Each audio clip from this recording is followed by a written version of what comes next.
अनहोनी न जाने हमें कल किस मोड़ पे लाकर खड़ा कर दे। राजा हरिमन सिंह अपनी सेना के साथ पड़ोसी राज्य से लौट रहे होते हैं। तभी अचानक रास्ते में उनका रथ खराब हो जाता है और जबकि उन्हें उसी रात ही अली पहाड़ी से होकर गुजरना था, जो कि समरी शैतान का इलाका था। इतने में राजा मान सिंह का नौकर आकर उनसे कुछ कहता है। महाराज, न जाने राजकुमार रूपाली कहाँ गायब हो गई है। ये क्या कह रहे हो तुम? जानते हो ना ये समरी शैतान का इलाका है। जाओ पूरी सेना के साथ महारानी को ढूंढ कर ले आओ। दूसरी तरफ एक खंडर के अंदर महारानी रूपाली घूम रही होती है। तभी उनके पीछे एक लंबा साया आता है और जोर जोर से हंसते हुए कहता है।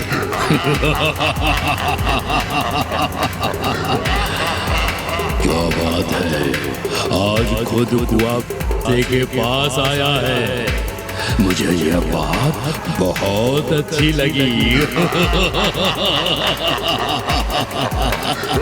महारानी डर के मारे समरी को अपने से दूर जाने के लिए कहती है। समरी केवल लोगों को मारता ही नहीं था, बल्कि महिलाओं के साथ अवैध तरीके से घिनौनी हरकतें भी करता था। तभी राजा हरिमान सिंह अपनी सेना के साथ वहां पहुंचकर समरी को पकड़ लेते हैं और समरी के ऊपर मुकदमा चलाया जाता है। और जब मुकदमा खत्म होता है तो राजपुरोहित फैसला सुनाते हुए कहते हैं। महाराज, इस शैतान ने केवल लोगों को मारा ही नहीं बल्कि लड़कियों के साथ बलात्कार भी किया है। इसकी सजा हम इसको इस पवित्र अग्नि में जिंदा जलाकर देना चाहते हैं।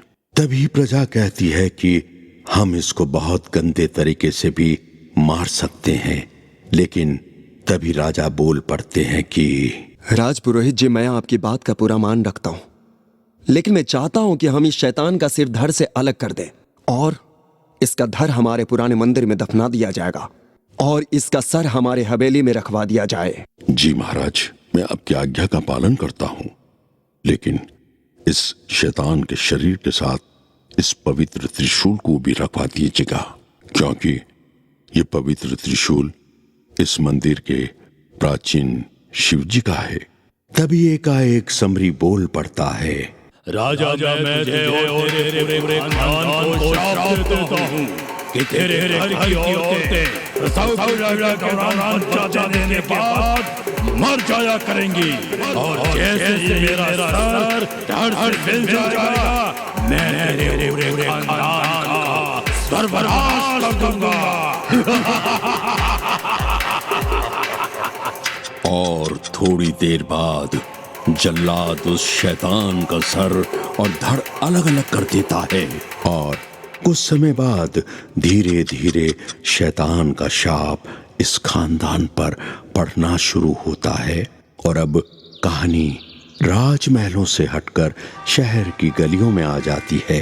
अब राजा रणवीर सिंह का शासनकाल चलता है और उनकी भी पत्नी का निधन प्रसव के समय हो गया था और उनकी बेटी का नाम सुमन, जो कि संजय से बहुत प्यार करती है। संजय एक सामान्य घर का लड़का था और एक रात दोनों प्यार में डूबे हुए होते हैं। सुमन डार्लिंग, मुझे तुम्हारे बिना यह दुनिया किसी काम की नहीं लगती। तो फिर तुम इस बारे में ठाकुर साहब से बात क्यों नहीं कर लेते?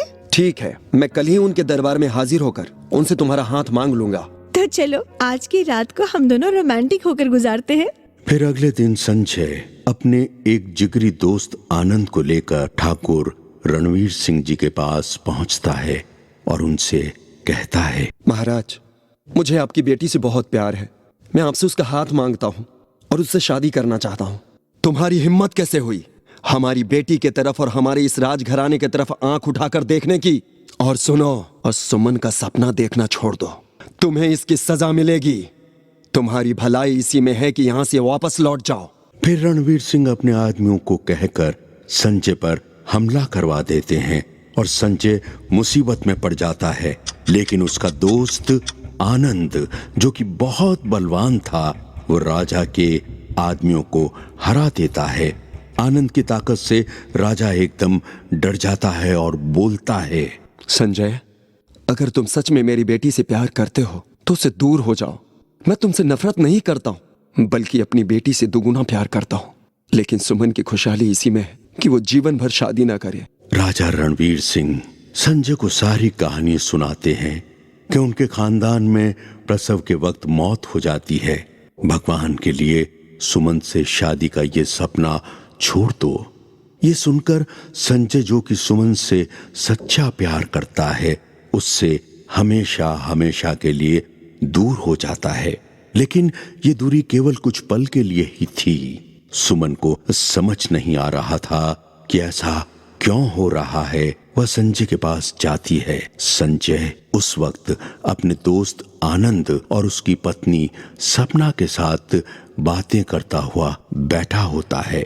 सुमन गुस्से से बोलती है, संजय, तुम तो मुझसे सच्चा प्यार करते हो ना, तो तुमने मुझसे ये दूरी क्यों बना ली? किस डर से? कुछ देर खामोश रहने के बाद संजय सुमन को सारी सच्चाई बता देता है, क्योंकि रणवीर सिंह जी ने कभी भी सुमन को ये सच्चाई नहीं बताई थी। इसीलिए सुमन को ये बात बिल्कुल भी पता नहीं थी। उधर आधी रात को जब रणवीर सिंह जी सो रहे होते हैं, तभी एक कटा हुआ सर उनसे बोल पड़ता है, रणवीर सिंह उठ जा, देख मैं तेरी मौत का पैगाम लेकर आया हूँ, उठ। ये एक बुरा सपना होता है और रणवीर सिंह जब अपनी बेटी के कमरे में जाते हैं तो देखते हैं कि वहां पास एक पर्ची पड़ी होती है।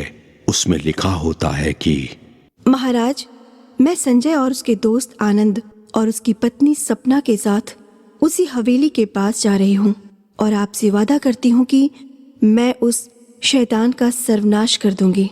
ये सुमन की लिखी पर्ची पढ़कर रणवीर सिंह जी को दिल का दौरा आ पड़ता है। वो ठीक हो जाते हैं, पर डॉक्टर उन्हें कुछ समय के लिए आराम करने की सलाह देते हैं, क्योंकि वह अब चल फिर नहीं सकते थे, केवल कुछ ही दूर चल सकते थे। और उधर वो चारों लोग रात के अंधेरे में उस हवेली में पहुंचते हैं। वहां एक नौकर बाहर आता है और उनसे बोलता है, बोलिए, आपको किसी से मिलना है? मैं रणवीर सिंह जी की बेटी हूँ और इस हवेली की वारिस। अरे सुमन बेटी, कितनी छोटी सी थी तुम जब मैंने तुझे देखा था। कितने बरसों बाद इस हवेली में कोई उस हवेली का वारिस आया है। आओ बेटी, आओ आओ। फिर कुछ समय बाद जब सीढ़ियों से सभी लोग अपने अपने कमरों में जा रहे होते हैं, तभी हरिमान सिंह जी की एक तस्वीर बहुत ही गंदे तरीके से सपना पर नजरें किए हुए होती हैं। सुमन देखकर एकदम डर जाती है और आनंद मजे लेते हुए कहता है, अरे अभी से क्यों चिल्ला रही हो तुम? अभी तो तुम दोनों कमरे में गए भी नहीं। आनंद, ऐसी बात नहीं है। मुझे ऐसा लगता है कि उस तस्वीर से हमें कोई देख रहा है।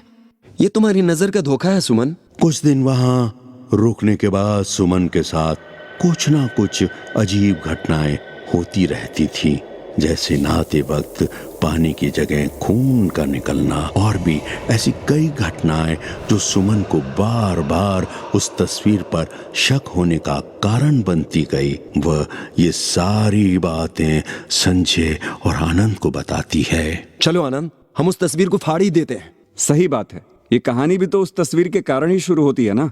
दोनों लोग उस तस्वीर के पास जाते हैं और उस तस्वीर को फाड़ देते हैं, लेकिन उस तस्वीर के पीछे एक खुफिया दरवाजा होता है जो कि कहीं दूर खुल रहा होता है।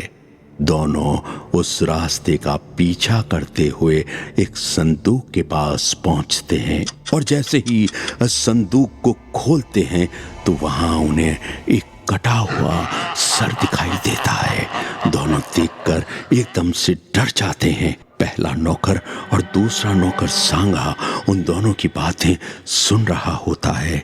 सांगा को ये लगता है कि संदूक में कोई खजाना छुपा है।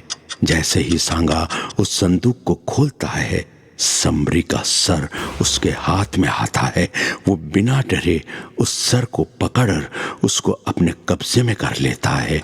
वो अपने टांगे पर उस सर को लेकर पुराने मंदिर की ओर चल पड़ता है। पहला नौकर चिल्लाते हुए चारों लोगों के पास पहुंचता है। आप लोग सांगा को रोक लीजिए, वो उसके सर को लेकर मंदिर के पास जा रहा है। तब तो ये बहुत बड़ी मुसीबत की बात है। सुनो सपना, सुमन, तुम दोनों अपना ख्याल रखना, हम लोग जल्दी ही आ जाएंगे। हम दोनों को भी साथ ले चलो।